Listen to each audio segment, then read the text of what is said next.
Bonjour, je voudrais aujourd'hui expliquer un peu la fin du chapitre 6 de Saint Jean. C'est l'esprit qui fait vivre, la chair n'est capable de rien. Les paroles que je vous ai dites sont esprit et elles sont vie. Mais il y en a parmi vous qui ne croient pas. Jésus savait en effet, depuis le début, quels étaient ceux qui ne croyaient pas et qui était celui qui le livrerait. Il ajouta, voilà pourquoi je vous ai dit que personne ne peut venir à moi si cela ne lui est pas donné par le Père. À partir de ce moment, beaucoup de ses disciples s'en retournèrent et cessèrent de l'accompagner. Alors Jésus dit aux 12, voulez-vous partir vous aussi? Simon-Pierre lui répondit, Seigneur, à qui irions-nous? Tu as les paroles de la vie éternelle. Quant à nous, nous croyons et nous savons que tu es le Saint de Dieu. Les auditeurs de Jésus à Capharnaüm étaient tout heureux de manger les pains et les poissons que Jésus venait de multiplier à la fin de la journée. Rassasiés, ils étaient tellement admiratifs qu'ils voulaient faire de Jésus leur roi. Ils avaient enfin le libérateur qu'ils attendaient. Mais cette admiration fut de courte durée.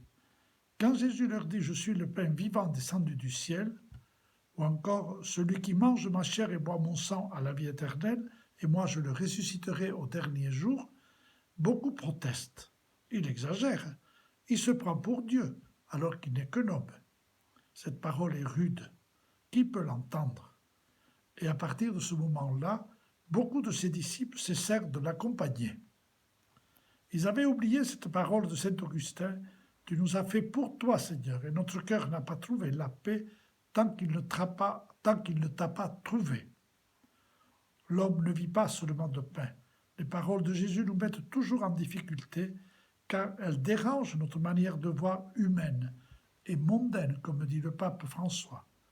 Il faut accepter de reconnaître que notre intelligence et notre pouvoir sont limités. Cette période de confinement nous le rappelle. Mais qu'est-ce qui fait donc la différence entre ces gens qui s'en vont et le petit groupe des 12 qui restent?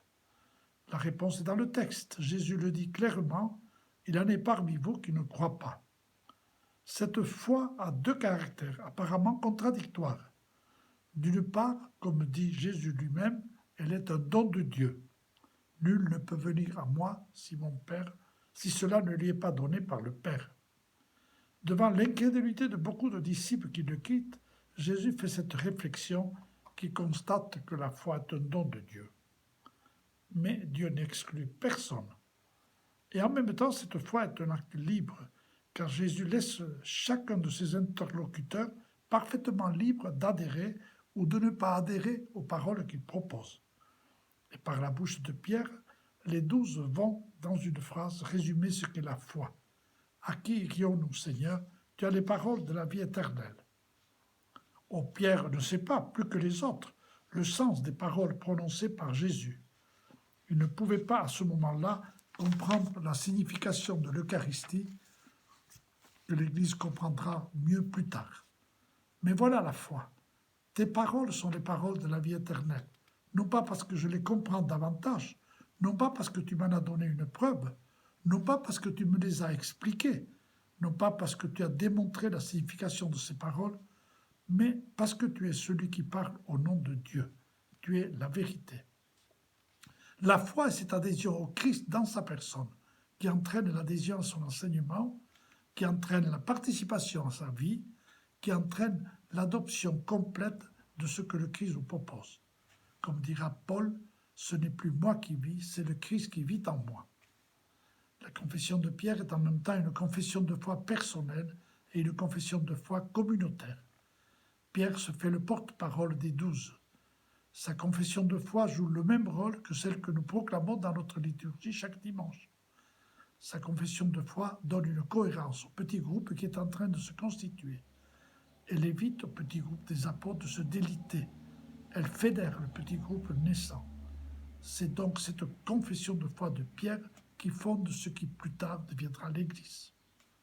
Chaque jour, pour nous aussi, l'aventure de la foi recommence. Chaque jour, elle est à risquer. Il faut se livrer à l'inconnu de Dieu. alors s'opère en ceux qui tentent de croire une véritable reconnaissance et renaissance. À demain.